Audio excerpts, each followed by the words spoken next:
국내 증시 어제는 두 지수 모두 1% 넘는 하락세를 보였습니다. 사실 다른 종목이 갈 때, 다른 글로벌 증시가 갈 때도 함께 안 가던 증시여서 좀 불안함이 있었는데 결국에는 어제도 약세 흐름을 보였더라고요. 과연 오늘은 좀 반도체 중심으로 힘을 내줄지 지켜보셔야 될 것 같습니다. 네, 마이크론의 시간의 급등이 오늘 국내 증시에게는 큰 힘이 되어주길 바라보면서 간밤의 뉴욕 증시 분위기 먼저 정리를 해보도록 하겠습니다. 간밤 뉴욕 증시 상황 먼저 짚어주시죠. 네, 3대 주요 지수는 보합권에서 혼조세로 마감했습니다. 다우와 S&P 500 지수가 내렸고요. 나스닥 지수 홀로 강보합권을 나타내는 모습들이었습니다. 다우와 S&P 500 지수 장 초반부터 좀 흔들림이 있었는데요. 지표가 좀 증시의 발목을 잡는 분위기였습니다.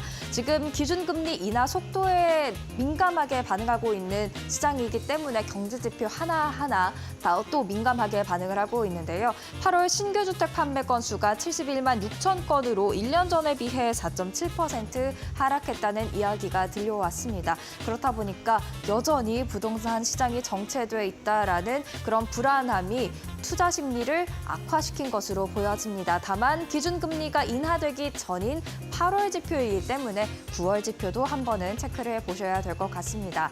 그리고 중국의 부양책 효과에 대한 의구심이 이날 좀 시장에 자리를 잡는 모습들이었는데요. 전날 강한 상승세를 보였던 중국 관련주들 이날 대거 하락을 했습니다. 이런 부분 또 국내 증시로도 이어질 수 있기 때문에 어제 하락 미리 하기는 했지만 오늘은 또 어떻게 반영이 될지 체크해 보셔야 될 것 같습니다. 그렇다면 어떻게 움직였는지 자세하게 이야기해 보도록 하겠습니다. 마이크론의 실적부터 일단 짚고 넘어가야 이날의 이야기를 할 수 있을 것 같은데요. 매출과 주당 순이익 모두 예상치보다 좋게 나왔고요. 가이던스도 긍정적이었습니다. 전망치보다 모두 높은 가이던스를 제시를 했죠. CEO는 이렇게 좋은 실적과 가이던스는 데이터 센터용 D램과 HBM이 지금 수요가 굉장히 강하게 나타나고 있기 때문이다라고 설명했습니다. 이러한 부분들이 국내 증시 반도체주에는 또 투자 심리를 자극할 수 있기 때문에 기대해 볼 수 있는 요인이 될 것 같습니다. 한편 이날 수요일장에서도요. 마이크론 실적 발표되기 이전부터 시장에서는 AI 관련주들의 움직임이 참 강했는데요. AI 관련주들 한번 살펴보시죠. 반도체와 서버부터 보겠습니다. 엔비디아와 AMD 모두 2%대 상승률을 기록을 했습니다. UBS는 기관 투자자의 엔비디아의 비중이 적다라면서 좀 늘려야 된다라는 뉘앙스의 이야기를 했습니다. 부진한 수익이 엔비디아가 적게 포함되어 있기 때문이다라고 설명을 했고요. AMD에 대해서는 엔비디아와 AMD의 격차가 점차 줄어들 것이다라는 긍정적인 평가가 나온 가운데 10월에 AMD가 지체하는 어드밴싱 AI 2024가 또 주가 상승의 촉매제로 작용할 수 있다는 이야기 나오고 있습니다. 휴렛패커드는 컴퓨터 제조회사로 잘 알려져 있지만 서버를 제공하는 회사이기도 합니다. 바클레이즈가 동일 비중에서 비중 확대로 투자 의견 한 단계 상향 조정했고요. AI 서버 증가에 따른 수혜가 기대된다는 이야기를 했습니다. 앞으로 한번 지켜보시죠. 또 반도체가 잘 나가고 데이터 센터가 잘 나가면 당연히 따라붙는 게 전력 관련주가 되겠죠. 전력 관련주가 속해 있는 유틸리티도 이날 그래도 나름대로의 상승세를 보였는데 그중에서도 비스트라 에너지가 밤 사이에 또 6% 가까운 급등세를 보였습니다. 13거래일 연속 오름세를 보였는데요. 이로써 엔비디아의 올해의 상승률은 뛰어넘었다라는 소식 이미 어제 접하셨죠. AI 수요 증가로 전력 수요에 대한 급증이 예상되는 만큼 계속해서 주가에 상방 압력으로 작용하고 있습니다. 컨스텔레이션 에너지도 밤 사이에 3%대의 상승률을 기록했는데요. 스리마일섬 원전이 재가동된다는 소식을 전한 이후 꾸준하게 상승세를 타고 있습니다. 관련해서 이렇게 유틸리티까지도 살펴봤습니다.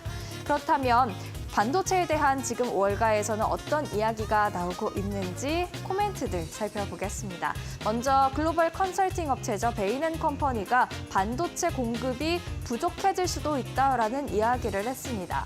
AI용 반도체 수요 급증, 또 AI 스마트폰, 노트북 급증 등으로 반도체가 다시 부족해질 수 있다라는 겁니다. 우리가 코로나19 때 이미 한번 반도체가 부족했던 경험들 해봤죠. 이로 인해서 많은 것들의 반도체들의 가격이 함께 뛰어오르는 모습들이었는데 사실 수요보다 공급이 적게 되면 반도체를 공급하는 회사 입장에서는 가격 경쟁력을 가질 수 있기 때문에 어쩌면 긍정적으로 작용이 될 수 있는 부분이기도 합니다.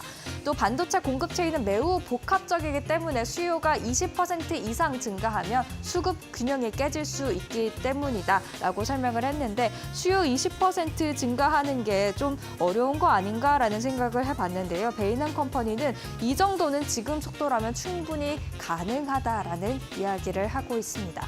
과연 반도체 공급 부족 현상이 다시금 나타날지 한번 체크를 해보셔야 될 것 같고요. UBS도 이날 반도체 관련된 이야기 하나 했습니다. AI가 여전히 초기 단계에 있다는 겁니다. 여전히 AI의 성장 스토리가 초기에 있다고 본다면서 많은 애널리스트들이 AI 매출이 향후 10년 안에 1조 달러 이정표에 도달할 것으로 전망한다라며 긍정적인 이야기를 제시했는데요.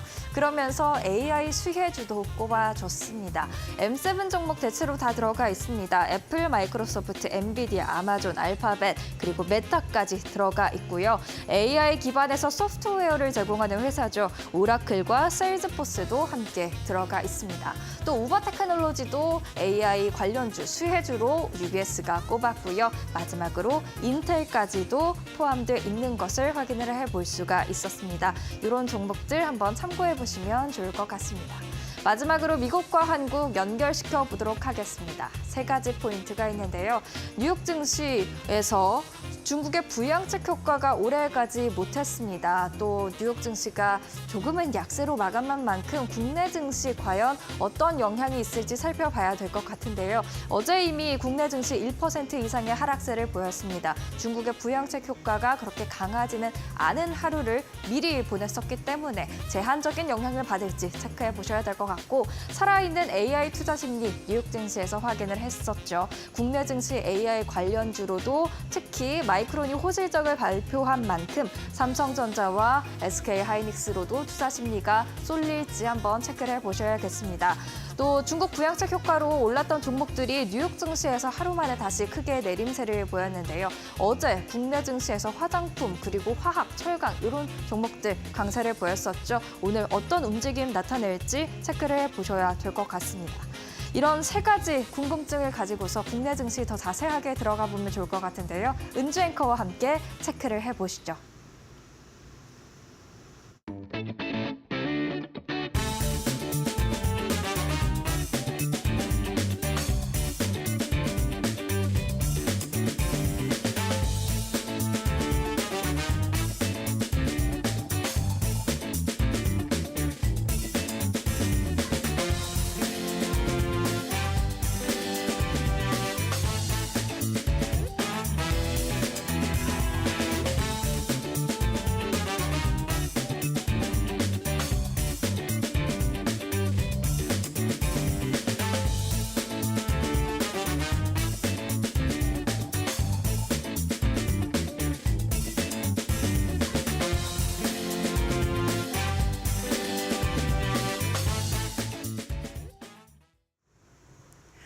네, 그 전날 미국 증시의 사상 최고 랠리의 기대감을 안고 출발했던 어제 우리 국내 증시 장 후반 들어서는 힘이 크게 빠지면서 양지수가 결국 하락으로 마감이 됐습니다. 오늘 우리 증시의 분위기는 어떠할까요? 주요 이슈들 함께 점검을 해보도록 할 텐데요. 일단 어제 증시 상황 먼저 체크를 해보시죠. 코스피의 낙폭이 코스닥보다는 조금은 더 컸습니다. 1.34% 내리면서 다시 한번 2,600선 아래까지 지수는 내려왔고요. 코스닥도 1%대 지수 하락이 나오면서 759선에 마무리를 지었습니다. 어제 외인과 기관들의 수급은 양시장에서 서로 엇갈린 모습이 나왔었는데 어떤 종목들 위주로 현재 담아갔는지 어제장의 상황 다시 한번 점검을 해보시죠. 외국인들의 순매수 상해 종목 보시면 그래도 종종 SK하이닉스는 이름을 올리고 있습니다. 하지만 삼성전자를 보지 못한 지는 정말 오래된 것 같은데요. 어제 이 두 기업이 결과적으로는 서로 엇갈린 채 마무리를 지었죠. SK하이닉스 어제 외국인들의 순매수 상해 종목 1위권에 이름을 올리면서 1%대 상승으로 마무리가 됐었고요. 그리고 코스닥 쪽 보시면은 여전히 제약바이오 관련주들 그리고 2차 전지로 채워진 모습도 체크가 가능합니다. 기관 쪽도 바로 이어서 점검을 해보도록 할 텐데요. 기관 쪽에서는 그래도 삼성전자와 SK하이닉스 두 종목 모두 담아갔습니다. 그럼에도 어제 삼성전자는 하락으로 마무리가 됐었고 저점에 대한 기회다라는 이야기가 굉장히 많이 나오고 있는 가운데 해외 증권가들은 여전히 좀 부정적으로 삼성전자를 평가하는 리포트들이 나오고 있는 만큼 국내 기관 쪽에서는 그래도 담아가려는 노력들은 보여지고 있는 것 같습니다. 현재 이러한 저점에 대한 우려들 어디까지 이어질지 계속해서 주목을 해보셔야 될 것 같은데 어제 시장을 전반적으로 점검을 해봤을 때도 뚜렷한 방향성이 없이 지금까지 이어지고 있던 테마들 위주로 조금 수급이 들어왔던 모습을 체크해 볼 수 있었습니다. 어제장 한판 정리 바로 이어서 체크를 해보시죠. 일단 큰 주도주들 먼저 점검을 해드리도록 할 텐데요. 어제 반도체와 2차 전지 대형주들은 좀 내리는 모습이었지만 중소형주들 위주로 나름의 반등 흐름은 나오기도 했습니다. 엔비디아가 그 전날 다시 한번 강세로 마무리가 되자 어제 관련주들 안에서 SK하이닉스를 비롯해서 일부 HPM 관련주들은 나름의 오름폭을 보였던 하루였고요. 또 2차 전지 관련주들 그리고 자동차 부품 관련주들도 상승폭을 키웠습니다. 두 번째는 자동차 부품 관련주인데요. 인도가 현대차 인도법인 IPO를 승인했다라는 소식, 이제 30억 달러 정도의 자금을 조달할 수 있다라는 긍정적인 소식과 함께 어제 부품 쪽에서 화신이나 그리고 현대 관련주들이 오름폭을 보이기도 했습니다. 그리고 2차 전지 관련주들은 최근 테슬라의 주가가 계속 올라가면서 에코프로머티라던가 LG 에너지솔루션 어제도 오름폭에 함께 몸을 담기도 했고요. 또 미국 쪽에서 핵심 광물 안보 파트너십을 설립한다라는 소식, 앞으로 이런 광물 쪽에 있어서 더욱더 보조금과 관련된 부분들이 부각될 수 있는 이슈와 함께 히토류 관련주들이 어제 장중에 일부 오름폭을 보여주기도 했습니다. 다만 밸류업 지수 발표 이후로 그 실망감은 어제장에서도 고스란히 드러났었는데요. 관련 금융주들의 주가 하락이 눈에 띄기도 했습니다. KB금융 5% 가까이 낙폭을 키웠었고 또 해외 보고서들을 또 함께 통해서 보니까 밸류업이 아니라 이거는 밸류다운이다라는 제목의 리포트를 내기도 했더라고요. 지난 2년 동안 적자가 없는 기업들을 선정의 기준이라고 이야기를 해놓고 SK하이닉스가 작년에 엄청난 적자를 보였음에도 불구하고 지수 종목에 편입한 것은 분명한 문제가 있다라고 제기했던 홍콩계 증권사도 있었고요. 국내뿐만 아니라 해외에서도 여러 가지 논란들이 이어지고 있는 가운데 과연 밸류업 지수와 관련해서 앞으로는 어떤 변동성이 있을지 일단은 계속해서 주목을 해보셔야 될 것 같습니다. 일단 관련주들 어제 실망 매물 나왔다라는 부분까지 점검을 해드리겠습니다. 그리고 크게 세 가지의 테마 함께 점검을 해볼 수 있겠는데요. 새로운 테마는 없었습니다. 그동안 가던 이슈로 추가적인 시세를 만들어냈던 종목들이 나왔고 일단 오늘 STO가 제1회 포럼 간담회를 개최를 합니다. 이제 본격적으로 법제화가 된다라는 기대감 속에서 관련주들 지속적인 연일 상승률을 보여주고 있고요. K옥션 어제 상한가 안착을 했고 서울 옥션도 15%대 지수 상승을 보였습니다. 그리고 어제 저희가 오늘 장 출발 전에 꼭 이 부분을 확인해 보시면 좋겠습니다 하고 소개를 해드렸던 중국 관련주들 역시나 어제 큰 폭의 상승 흐름을 보였습니다. 화요일에 먼저 부양책 관련 이슈가 우리 시간 장중에 나왔을 때는 화학 관련주들 위주로 좀 오름폭을 보였지만 어제는 중국 기업들 위주로 오름폭이 그대로 나왔고요. 헝셔그룹이 상한가 그리고 크리스탈 신소재도 18% 가까운 상승 흐름을 보였습니다. 앞으로 중국이 추가적으로 190조 원 공급을 위해서 지준율 0.5% 낮춘다라고 하고 추가적인 금리 인하가 연내 더 나올 수 있다라는 기대감까지 있기 때문에 중국 기업들 앞으로의 변동성도 지속적으로 팔로우업을 해보시는 게 중요할 것 같고요. 그리고 딥페이크 관련주들 그 전날에 시간외에서 상한가를 안착했던 만큼 어제장에서도 변동성 동일하게 나왔습니다. 이스트소프트가 11%대, 센즈랩이 9.6%의 오름폭을 보였고요. 딥페이크 성범죄물과 관련해서 이제 처벌 수위가 굉장히 강화가 되는 법 제안들이 마련이 되고 있죠. 내가 소지하고 있거나 시청만 하더라도 최대 3년 이하의 징역에 처해질 수 있다는 부분까지 전해지면서 보안 관련주들의 연일 상승폭이 지속적으로 나왔습니다. 자, 그럼 오늘 개장하기 전에 우리가 꼭 점검해 볼 이슈들은 어떤 게 있을까요? 첫 번째 소식부터 열어보시죠.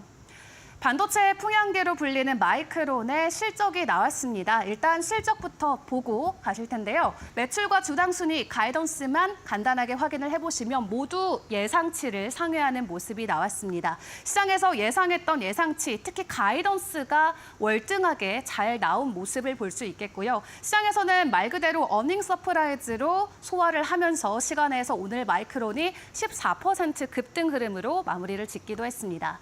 이를 놓고 메흐로트라 마이크론 CEO 같은 경우는 이번 분기 중에 다시 한번 신기록이 예상이 된다라고 자신감을 보이면서 특히 내년 들어서는 마이크론의 수익성이 더 크게 개선될 수 있다는 자신감까지 함께 내비쳤고요. 앞서 6월 달에 이미 우리는 HBM을 25년도 것까지 다 완판을 시켰다라고 상황을 전해오기도 했었죠. 자, 그렇다면 마이크론 실적이 왜 중요한지에 대해서도 함께 다시금 짚어보도록 할 텐데요. 지금 삼성전자와 SK하이닉스와 함께 HBM 칩을 유일하게 생산하고 있는 기업이 바로 마이크론이 되겠습니다. 근데 동종 업계 다른 기업들 대비해서도 먼저 실적을 발표하기 때문에 가장 주목을 받을 수밖에 없고요. 이 반도체 풍향계라고 불리는 이유도 그 때문이다 생각을 해주시면 되겠습니다.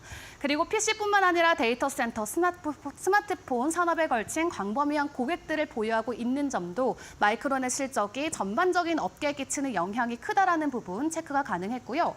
또 반도체와 관련된 보고서가 간밤에 나왔고 이로 인해서 미국 증시안에서 반도체 관련주들의 주가 상승도 이어졌었기 때문에 오늘 이 시간에 다시 한번 또 점검을 해보도록 하겠습니다.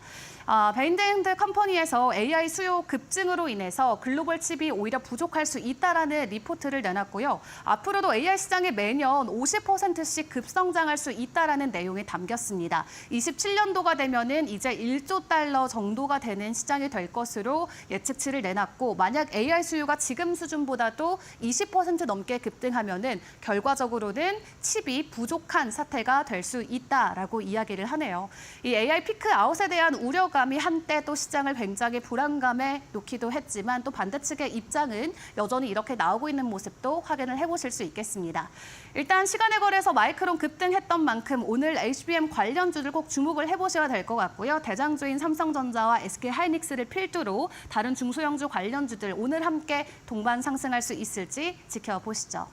두 번째 이슈 열어보도록 하겠습니다. 어제 시간에서 상한가 갔던 종목이니만큼 오늘 이슈를 통해서 재점검 필요해 보이는데요.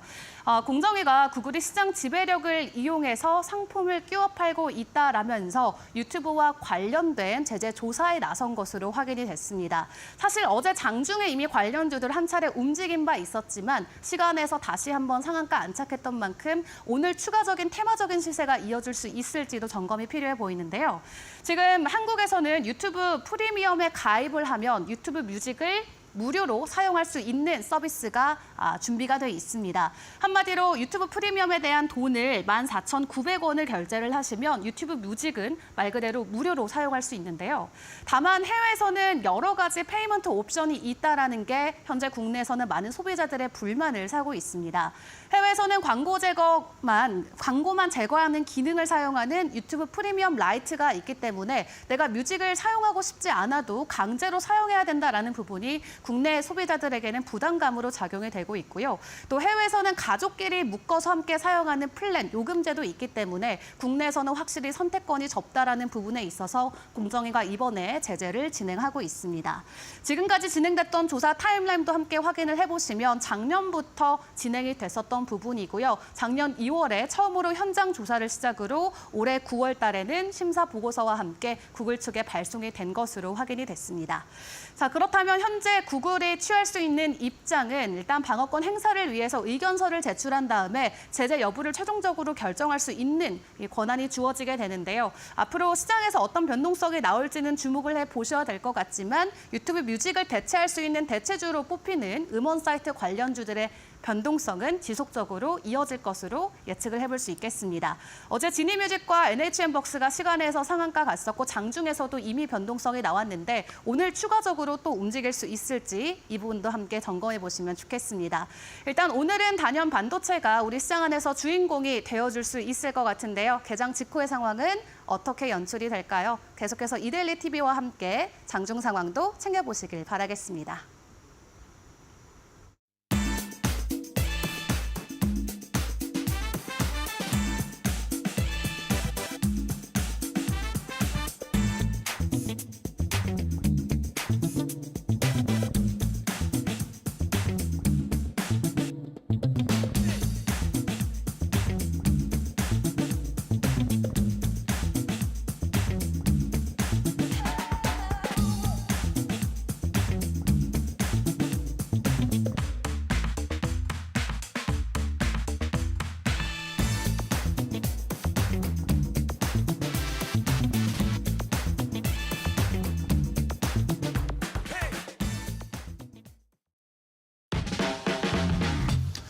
네, 9월 26일 목요일입니다. 이데일리 TV 뉴스 브리핑 시작하겠습니다. 첫 소식은 MBK 영풍 공생 공개 매수가 올린다. 공개 매수 가격이 오늘 아침 조간신문에 거의 다 이제 나왔습니다. 지금 75만 원으로 기존의 66만 원에서 75만 원으로 이제 9만 원, 주당 9만 원씩 올리고 그다음에 같이 공개 매수를 좀 하고 있는 영풍정밀은 2만 원에서 2만 원 5천 원으로 이렇게 올린다. 이게 좀 근데 이게 사실 공시가 된 건 아니기 때문에 이게 확정했다고 말씀드리기 좀 그렇고요. 그렇게 올린다 이렇게 MBK 연합군 측에서 이제 결정을 했다. 이렇게 정도는 전해드릴 수가 있을 것 같습니다. 공개 매수가 가격 상향은 사실 예고된 바입니다. 왜냐하면 이미 공개 매수 가격 66만 원을 넘어선 상태. 어제 기준으로 고려 아연이 70만 4천 원, 그러니까 70만 원을 넘었죠. 영풍정밀도 좀 2만 원 넘은 이런 상황이고 그러다 보니까 공개 매수가를 이미 5만 원 가까이 넘긴 상태이기 때문에 이 상태에서는 안 들어오죠. 그러니까 계속해서 지분을 매집을 하려면 사들이려면 결국 공개 매수가를 올리는 수밖에 없다. 이제 이렇게 당연한 판단을 했을 거고 그렇게 해서 이제 공개 매수 가격을 이제 올리기로 결정을 했고 그게 아마 오늘 공시를 할 거로 예상이 됩니다. 왜냐하면 오늘까지 공개 매수 가격 변경 신청서를 내야 되거든요.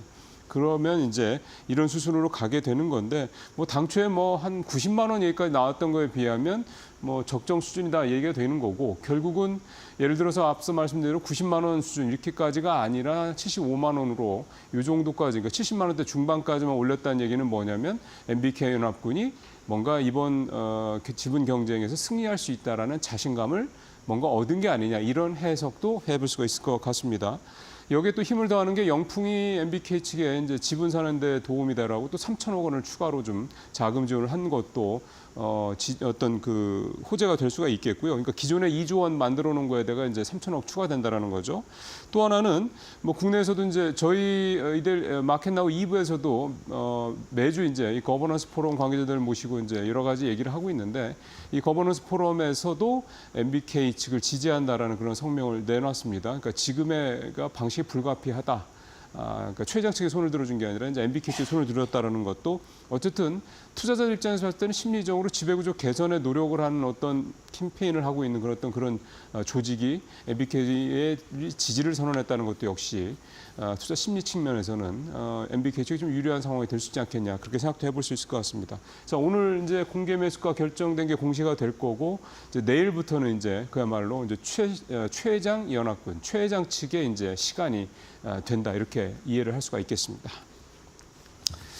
예, 이재용 정의선 3세 동맹 함차 탔다. 삼성전자하고 현대차 간의 이 제휴 지금 이제 벌써 세 번째 얘기가 나왔습니다. 좀 살펴보니까 작년 6월에 차량용 인포테인먼트 관련된 분야를 협력을 하자. 뭐 예를 들어 이제 차량용 이제 반도체 칩 뭐 이런 것들이 이제 포함이 되겠죠. 어차피 자동차라는 게 점점 미래로 가면 갈수록 전장 쪽에 이 비중이 커질 수밖에 없으니까요. 그다음에 또 하나 했던 게 내년에 현대차의 차량용 AP 칩을 공급하겠다 이런 것도 있었고요.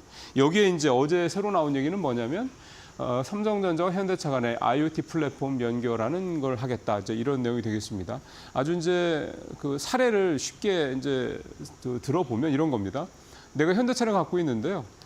내가 현대차를 갖고 있는데 현대차를 갖고 있는 사람들이 삼성전자가 갖고 있는 스마트 싱스 자동화라는 시스템에 등록을 하게 되면은 이제 내가 집에 있는 삼성전자 가제품을 IoT로 연결을 해서 이렇게 밖에서 핸드폰으로 미리 뭐 에어컨도 켜놓고 또는 가스레인지도 불도 올려놓고 오븐도 켜고 뭐 이런 식으로 하는 것처럼 이제 자동차도 이제 그 대열에 이제 들어간다 이런 얘기가 되겠습니다. 예를 들어 전기차 같은 경우는 내 자동차에 내 전기차에 이제 현대차의 전기차겠죠. 충전 상태도 좀 보고 혹시 뭐 요즘에 걱정 많이 하는 배터리에 뭔가 뭐 무슨 조짐은 없는지 뭐 이런 것도 좀 확인할 수가 있다라는 거죠. 이제 그거를 이 삼성전자의 갤럭시 핸드폰으로 이제 시스템을 이제 조절을 할 수 있는 그런 상황이 되는 거다. 이렇게 이해를 하시면 되는 겁니다. 그러니까 굉장히 이제 사는 게 편해지는 거죠. 이제 그런 것들이 삼성전자가 그런 걸 할 수 있는 인프라가 있고 또 현대차가 그런 거를 직접 운용할 수 있는 제품들이 있다 보니까 그런 거를 이재용 회장과 정의선 회장 간의 이 3세 동맹의 어떤 제휴, 맞손을 잡고 가는 게 늘어난다라는 해석으로 좀 해볼 수가 있겠고요. 저는 여기서 특히 정의선 현대차 회장의 행보가 좀 더 주목이 돼야 된다라는 생각이 좀 듭니다. 지난번에 GM과 단순히 완성차, 특히 내연기관 쪽의 어떤 공조가 아니라 미래 모빌리티 전반에 대한 공조를 하겠다라는 그런 제휴 계획을 발표하지 않았습니까? 이게 두 회사가 지금 완성차 판매되는 완성차 기준으로만 놓고 보면 이제 도요타를 앞서는 그런 이제 회사가 되는 거기 때문에 물론 뭐 그렇다고 두 회사가 뭐 합병을 한다거나 뭐 이런 건 아니긴 합니다만 이게 미래의 어떤 여러 가지 성장에 대 있어서 대비한다라는 거 이건 굉장히 좀 의미가 있다고 좀 봐야 될 것 같고 또 하나는 이제 차라는 거는 지금은 이제 어떤 인간이 타는 어떤 기관 또 물건을 실현하는 그런 기관 어떤 하나의 그런 디바이스 정도로 생각이 될 수가 있겠지만 이게 미래 모빌리티로 가면 움직이는 것, 그러니까 지금 모빌리티라는 표현 자체가 그런 거죠. 모빌리티 전반으로 이제 이 개념이 확장이 되기 때문에 사실은 완성차 한 군데에서 이거를 커버한다는 건 쉬운 일은 아닙니다. 여러 가지 아이디어도 부족할 수 있고 자금도 그럴 수 있고 등등등이죠. 근데 이거를 이제 미국에서 가장 큰 자동차 회사 또 어떻게 보면 이제 전 세계에서 4위권, 3, 4위권 안에 드는 자동차 회사 같이 힘을 합쳐서 한다라는 거는 여러 가지로 다른 경쟁사들에 비해서 힘을 낼 수 있다라는 이런 부분들도 감안했을 때 이런 거를 지금 아주 굉장히 강단 있게 추진하고 있는 정의선 현대차 회장의 이런 모습들을 좀 더 주목해 볼 필요가 있지 않겠느냐 생각이 좀 듭니다.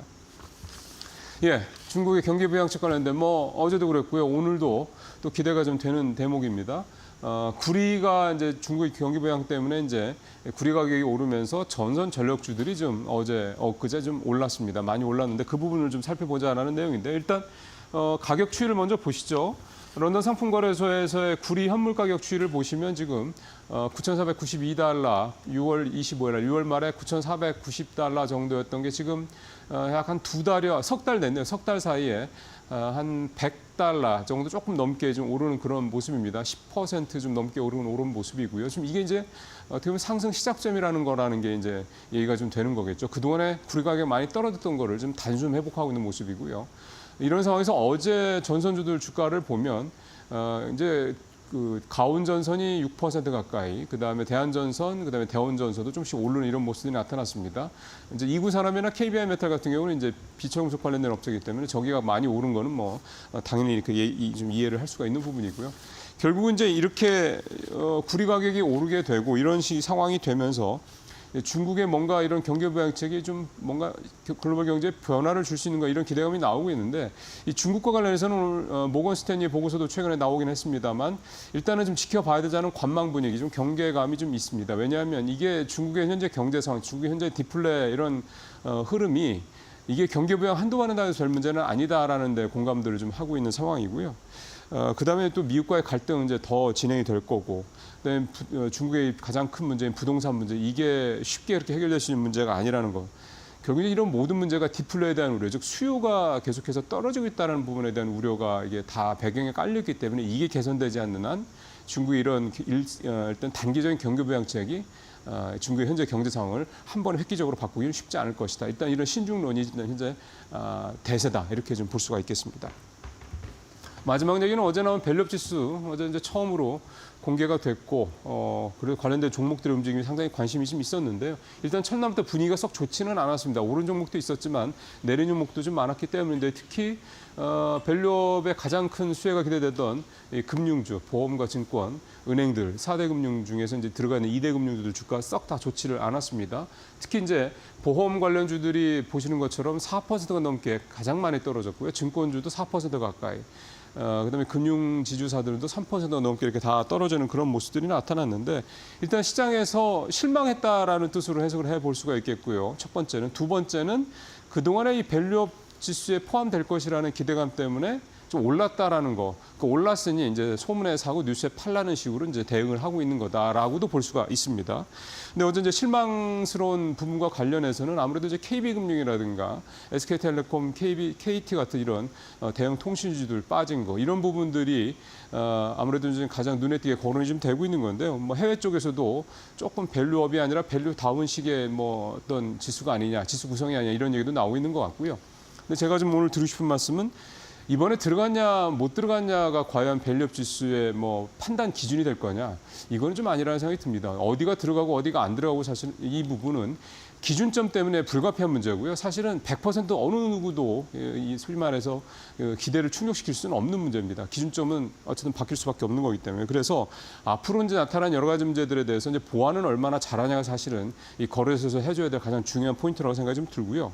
그다음에 중요한 거는 이 밸류업 지수를 만든 이 근본적인 이유가 뭔지에 대해서 우리가 생각을 해볼 필요가 있다는 거죠. 결국 우리 시장의 체질 개선이라든가 우리 기업들의 주주환원 정책을 끌어올리기 위한 부분 아니겠습니까?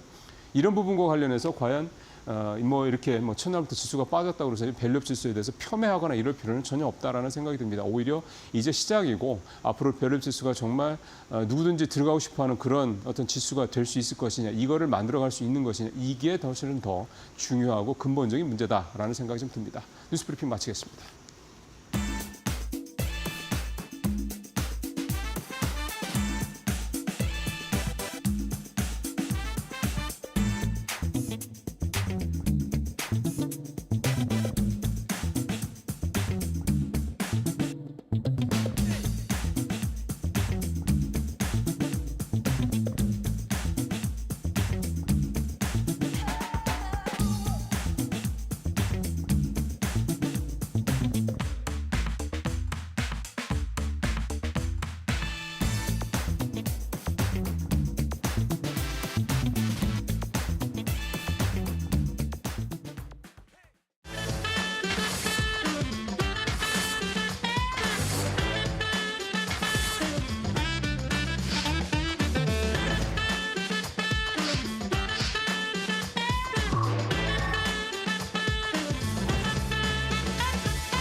네, 마켓 비하인드로 이어가도록 하겠습니다. 이번 시간에는 김한진 3프로TV 이코노미스트와 함께하겠습니다. 어서 오세요. 네, 안녕하세요. 네, 지난주에 연준의 빅컷 이후에 파월 의장이 어느 정도 미국 경제에 대한 좀 자신감을 보여주긴 했는데 최근에 나왔던 경제 지표를 또 봤을 때는 막상 소비자들은 그렇게 느끼는 것 같지 않다라는 느낌도 들더라고요. 최근에 소비자 신뢰지수가 3년 내 최대폭까지 하락을 했는데 시장에서 저희가 어떻게 좀 이 부분을 받아들여야 될까요? 네, 경제 지표에는 이제 소프트 지표와 하드 지표가 있는데요. 네. 소프트 지표는 이제 심리, PMI라든지 어제 발표된 그저께 발표됐죠. 소비자 신뢰지수라든지 네. 이런 그 설문조사를 통해서 소비자나 기업의 향후 경제에 대한 전망을 이제 물어보는 그러한 설문조사식 그 전망 경제 지표가 있는데 이러한 그 소프트 지표들은 조금 안 좋습니다. 네. 왜냐하면 이제 경제가 조금 안 좋은데라고 생각하는 쪽으로 많이 기울어져 있습니다. 그래서 하지만 이제 조금 하드 지표, 네. 소비 지출이라든지 실제로 소매 매출이라든지 이런 것들은 강하거든요. 네. 그래서 지금은 이제 경기에 약간 변곡점 현상이 나타나기 때문에 심리 지표는 조금 기울고 조금 현실 지표, 숫자로 찍히는 하드 지표는 조금 양호하다. 그래서 좀 시청자분들이 헷갈리실 것 같은데 네. 조금 너무 심리 지표에 조금 매몰될 필요는 없습니다. 네. 소비자 심리 지수 이런 것들은 좀 왔다 갔다 하거든요. 주가가 올라가면 또 좋아지고요. 네. 그래서 너무 이제 소비 심리 지표 그렇게 큰 의미는 없는데 소비 심리 지표는 사실은 이제 고용과 소매 매출, 소비에 관련된 지표입니다. 그런데 이제 지금 2021년 팬데믹 이후에 가장 최저치를 기록해서 좀 부정적인 서프라이즈를 기록했는데 네. 주목하실 부분은 이제 일자리를 구하기 어렵다라는 그 응답과 네.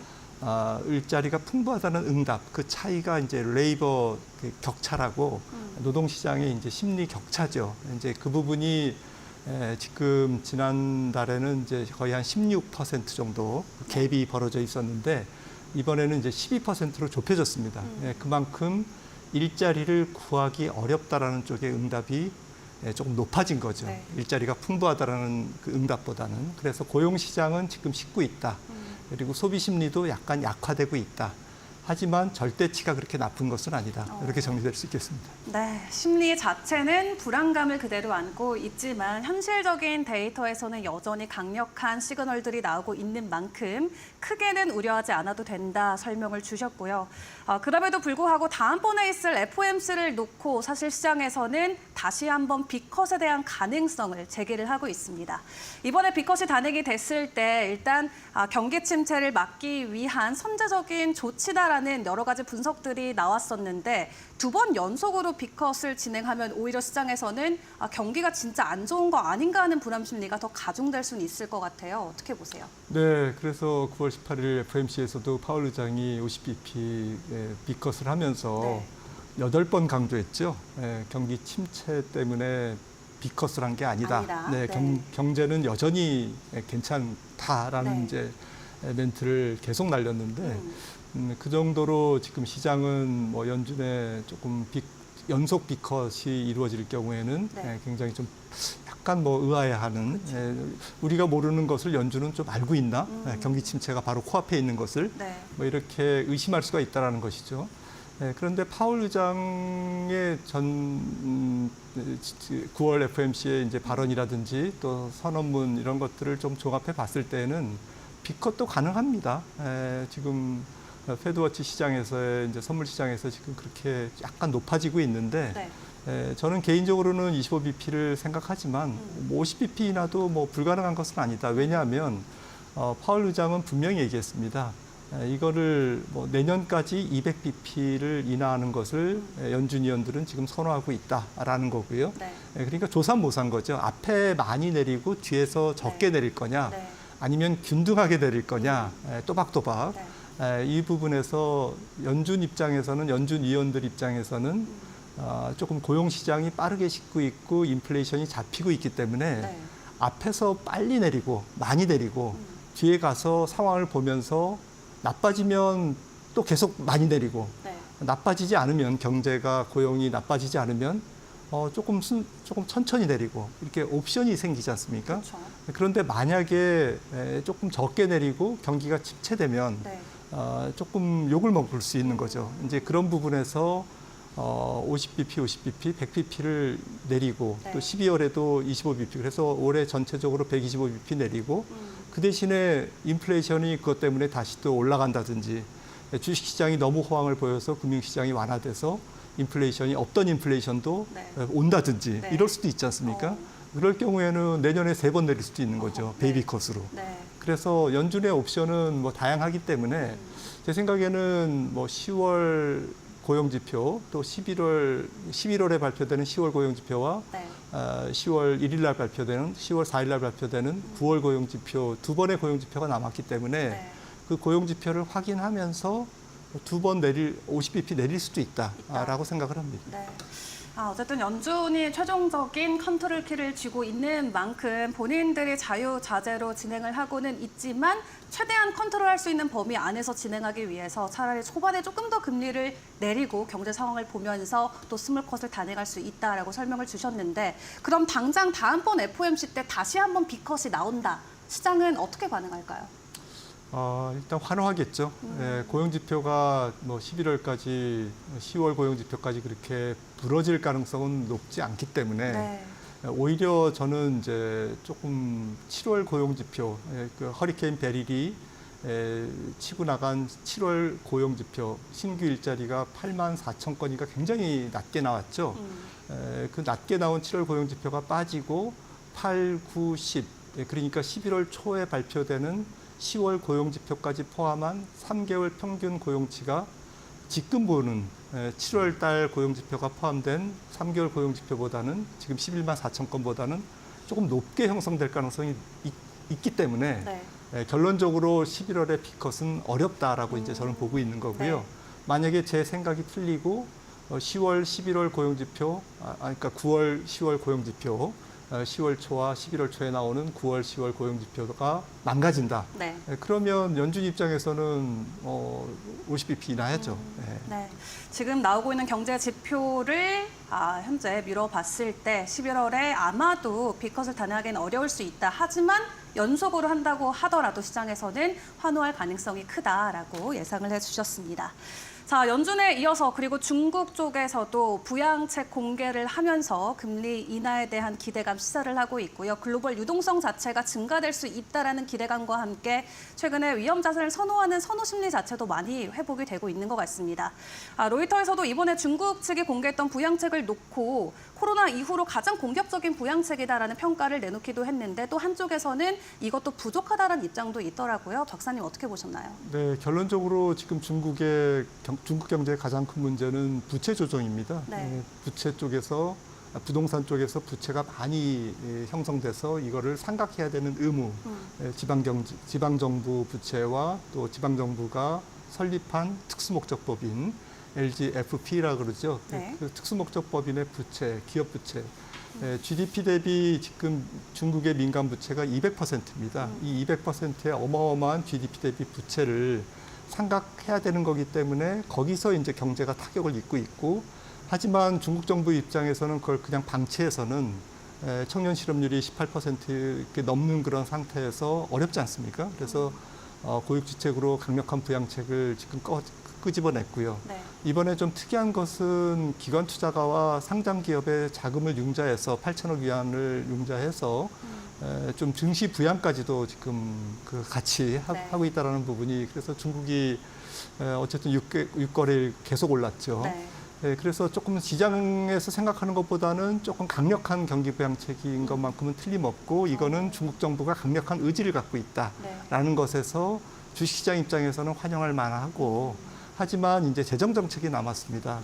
네. 수주 이내에 아마 재정 정책이 또 나오면서 재정 정책이나 아니면 서민 금융 정책 이런 지원 정책이 또 나오면서 또 2차 부양책이 계속 나온다면 일단 부양책으로 인한 뭐 중국 경제는 차치하고 중국 증시는 당분간은 조금 좀 호황을 보일 수 있다라고 생각을 하는데, 문제는 우리나라에 대한 조금 낙수 효과라고 그럴까요? 그렇죠. 이런 부분들은 좀 제한적일 거다라고 생각을 합니다. 왜냐하면 중국 기업들을 부양하고 중국 소비 자체를 부양하는 쪽에 조금 초점을 두고 있기 때문에 중국 기업들을 직접 부양하는 조치에 가까운 그러한 측면에서 이웃 나라인 우리나라나 일본 경제에 그렇게 큰 뭐 전혀 없다라고 볼 수는 없지만 좀 그렇게 큰 낙수 효과는 없을 거다라고 생각을 합니다. 네, 이번에 중국의 부양책 이후로 글로벌 증시가 모두 손을 잡고 함께 올랐던 나날을 보냈는데, 우리 국내 증시만 놓고 봤을 때는 낙수 효과가 어느 정도는 좀 미비할 수도 있다 말씀을 주셨습니다. 그래도 중국의 좀 의존도가 높거나 영향권에 많이 노출돼 있는 산업군들도 있잖아요. 그 안에서 그래도 좀 기대해 볼 부분이 있을까요? 네, 아무래도 뭐 지금 구리 가격이라든지 또 유가 이런 쪽에서 조금 자극을 받을 수는 있기 때문에 뭐 에너지라든지 또 소재 뭐 이런 쪽이 반짝 효과는 있을지언정 뭐 장기적으로 그렇게 펀더멘털한 의미는 조금 약할 것으로 생각합니다. 알겠습니다. 뭐 철근이나 구리와 같이 영향이 있을 수 있지만 말 그대로 반짝 효과에 그칠 수 있다 설명을 주셨고요. 자, 그리고 일본 쪽의 상황도 함께 점검을 해보도록 하겠습니다. 엔캐리 청산 사태로 우리 증시에게도 엄청난 충격을 줬었는데 이번에는 금리 동결에 나섰습니다. 어떤 의미를 포함하고 있을지 궁금한데요. 첫째는 금융시장이 불안해지는 것을 원치 않는다라는 이제 일본 중앙은행의 입장인 것 같고요. 또 뭐 같은 얘기가 되겠습니다만 엔화가 지나치게 빠르게 강세로 가면서 수출 중심의 일본 기업들이 좀 타격을 받는 것을 원치 않는다라는 것이 이제 두 가지 의미가 내포되어 있는 것 같습니다. 그래서 사실은 이제 통화 정책의 결과로 환율이 움직이는데 당분간은 일본 BOJ는 환율을 보면서 통화 정책을 펼치지 않을까라고 이제 저는 생각을 하고 있고요. 그런 측면에서 엔화가 다시 또 조금 안정이 되면, 그러니까 약세로 가면 지금 144엔대지 않습니까? 다시 또 147엔, 8엔 이렇게 가면 아마도 이제 10월에 금리를 조금 인상할 것 같고요. 그렇지 않고 다시 140엔 근처로 이제 엔화가 또 강세를 보인다 그러면 아마 10월도 건너뛸 가능성, 금리 인상을 건너뛸 가능성이 있다. 그러니까 속도 조절에 들어갔다. 좀 금리를 인상하는 것은 뭐 추세적으로 BOJ가 가지고 있는 기본적인 전략이지만 금융시장과 또 환율의 급격한 변동을 조금 억제하는 선에서 금리를 조절하지 않을까 생각을 합니다. 네, 금융시장의 이런 불안감들을 의식한 행동일 수 있었다 설명을 주셨고, 자, 일단 이로써 미국을 뭐 포함해서 유럽, 뭐 북미 국가들, 캐나다, 그리고 중국까지 이제 지준율 인하에 나서면서 전 세계 글로벌 증시가 모두 다 금리 인하에 대한 기대감을 안고 있는데 아직 우리나라만 조금 멈춰 있는 상태거든요. 언제쯤 단행할 수 있을까요? 네, 지금 뭐 10월보다는 11월이 좀 이렇게 보이고요. 같고요. 아무래도 이제 가계 대출 또 가계 부채, 가계 신용 이런 부분들이 문제가 되고 있기 때문에 네. 조금 미국보다는 한 템포 느리게 하지만 뭐 만약에 조금 연준이 확실하게 11월에 50bp를 인하하는 것이 조금 유력하다라고 이제 조금 방향성이 잡히면 10월에도 가능하겠죠. 하지만 그것보다는 앞서 말씀드렸듯이 조금 25bp 인하로 굳혀지면 네. 우리나라는 10월보다는 조금 한 템포 쉬어서 조금 11월 마지막 금통위에서 인하하지 않을까 생각을 하고 있고 내년까지 연준이 한 200bp 금리를 인하한다, 2%포인트 인하한다고 한다면 한국은행은 뭐 한 150bp 정도, 그 정도 선에서 미국보다는 조금 낮은 네. 금리 인하폭을 보이지 않을까 생각을 합니다. 네, 알겠습니다. 만약에 다음에 빅컷 진행이 안 된다라고 했을 때 우리의 금리 인하는 11월까지 한 차례 또 밀릴 수 있다라는 거 기억해 주시면 좋을 것 같습니다. 오늘 박사님과 여기까지 함께하도록 하겠습니다. 수고하셨습니다.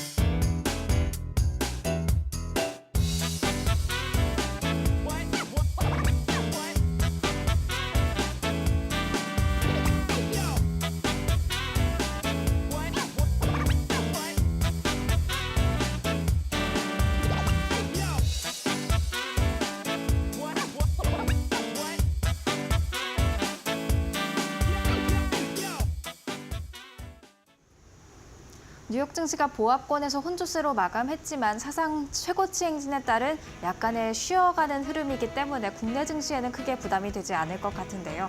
오히려 국내 증시는 전날에 미리 하락도 했겠다. 또 밤사이에 반도체주가 강세를 보였겠다. 이런 부분에 더 집중을 하면서 오름세를 보여줬으면 좋겠습니다. 네, 어제 1%대 약간은 큰 지수의 낙폭이 나왔던 만큼 오늘 뭐 반도체와 관련된 주요 이슈들에 집중이 되면서 대형주 위주로의 지수 상승이 나와주기를 바라보도록 할 텐데요. 또 내일 주요 경제지표가 발표되는 만큼 또 이런 부분은 부담감으로 작용될 수 있는 것은 함께 기억을 해주시면 좋을 것 같습니다. 앞으로 개장 상황도 저희 이데일리 TV와 함께 점검을 해보시길 바라겠고요. 저희는 오늘 준비한 소식 여기서 마치도록 하겠습니다. 오늘도 함께해 주신 여러분 고맙습니다.